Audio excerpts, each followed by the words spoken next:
አርቲስት አንዱዓለም ጎሳና ታዋቂው ቲክቶከር ጆን ዳንኤል ፍርድ ቤት ቀርበዋል። የእነሱን የፍርድ ቤት ውሎ ምነግራችሁ ይሆናል። ቪዲዮን ላይክ በማድረግ ጀምሩ። ለዚህ ቻናል አዲስ ከሆናችሁ አሁኑኑ ሰብስክራይብ አድርጉ። ወደ ጉዳያችን ንግባ። በቅድሚያ የአርቲስት አንዱዓለም ጎሳ የፍርድ ቤት ውሎ ምን ይመስላል የሚለውን ልንገራችሁ። አርቲስት አንዱዓለም ጎሳ እጮኛዋን ቀነኒ አዱኛ ካጣ 2 ቀን ሆኖታል። ከእጮኛዋም ቀነኒ አዱኛ ሞት የተነሳ ፖሊስ አርቲስት አንዱዓለምን በጥርጣሬ ውስጥ በማስገባት ወደ ፖሊስ ጣቢያ ወይም ደግሞ ወደ ማረፊያ ቤት ወስዶት ነበረ። በዛሬው ዕለት ወደ ፍርድ ቤትም ሄደው ፍርድ ቤት ቀርበውም ነበረ። የፍርድ ቤት ቆይታውም በፖሊስ በኩል የአሻራውን የሚገልጽ የአስክሬን ምርመራ ወደ ሆስፒታል ልኳል። እሱም እንዳልደረሰ እንዲሁም ደግሞ የሰው ማስረጃ በማሰባሰብ ላይም እንደሆነ ገልጾ የ14 ቀን የምርመራ ጊዜ ጠይቆ ነበረ። እንዲሁም ደግሞ የአንዱዓለም ጎሳ ጠበቃ በውጭ ሆኖ ጉዳዩን እንዲከታተል የዋስትና መብት ጠይቆ ነበረ። ፍርድ ቤቱም ግራና ቀኝን አይቶ የአስክሬን ምርመራ አለመድረሱን ወይም ደግሞ የአስክሬን ምርመራ ገና 13 ቀን እንደሚቀረው ወይም ደግሞ ውጤቱን ለማወቅ 13 ቀን ስለሚያስፈልግ የዋስትና መብቱን ከልክሎታል። ስለዚህ ድምፃዊ አንዱዓለም ጎሳ ለ13 ቀን በማረፊያ ቤት ወይም ደግሞ በፖሊስ ቁጥጥር ስር ሆኖ እንደሚቆይ ተገልጿል ማለት ነው። በታዋቂው አርቲስት አንዱዓለም ዙሪያ ያለው የፍርድ ቤት ውሎ ይህንን ይመስላል። እንግዲህ እጅግ በጣም የሚያሳዝን ነገር ነው የተፈጠረው። ከዚህ በፊትም 2 ቪዲዮዎችን ስለነሱ ሰርቼላችኋለሁ። ብዙ ነገር ተወርቷል፣ ብዙ ነገር ተብሏል።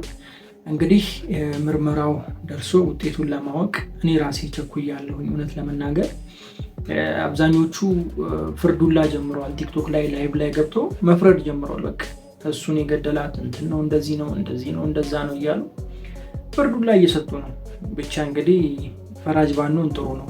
የማናውቀው ነገር ውስጥ ባንገባ ጥሩ ነው። አብዛኞቹ እንደውም ስለሱ ምንም የማያውቁ የት እንደሚኖር እንኳን የማያውቁ ሰዎች ተነስተው ብዙ ነገር ሲያወሩ ሰምቻለሁ ቲክቶክ ላይ። ይሄ ነገር ቢቆም ባይ ነኝ። ምክንያቱም ለቪው ብለን ተመልካች ለመፍጠር ብለን በሰው ሕይወት ላይ ቁማር ባንጫወት መልካም ነው ባይ ነኝ።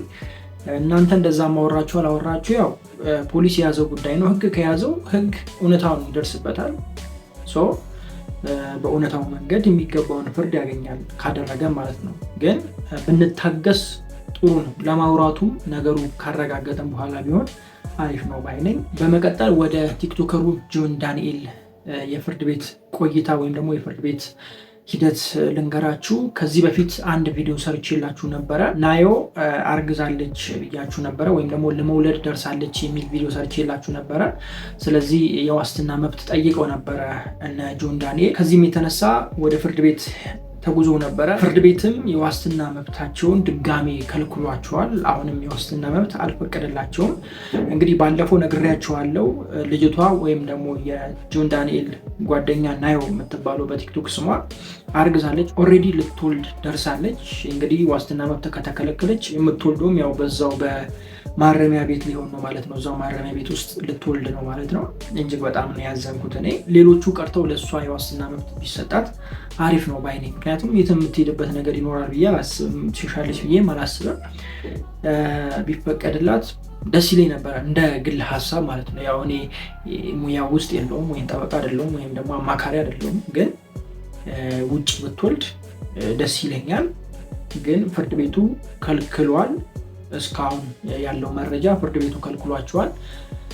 የዋስትና መብት አልተሰጣቸውም ማለት ነው። ሌላ ነገር ከተፈጠረ ምናልባት እሷ የምትወጣበት አጋጣሚ ካለ ቪዲዮ ምሰራላችሁ ይሆናል። ለዛሬ ይዤላችሁ የመጣሁት መረጃ እነዚህ ሁለቶቹ ናቸው። እስካሁን ከኔ ጋር ስለነበራችሁ እጅግ አመሰግናለሁ። ክፉ አይንካችሁ፣ ክፉ እንደወንዙ አልፏችሁ፣ ይሳካላችሁ፣ ይመርባችሁ፣ ቀናችሁ ብሩህ፣ ሌሊታችሁ ብሩህ ይሆንላችሁ እያልኩኝ እኔ በዚሁ ሰናበታችኋለሁ። መልካም ጊዜ። ፒስ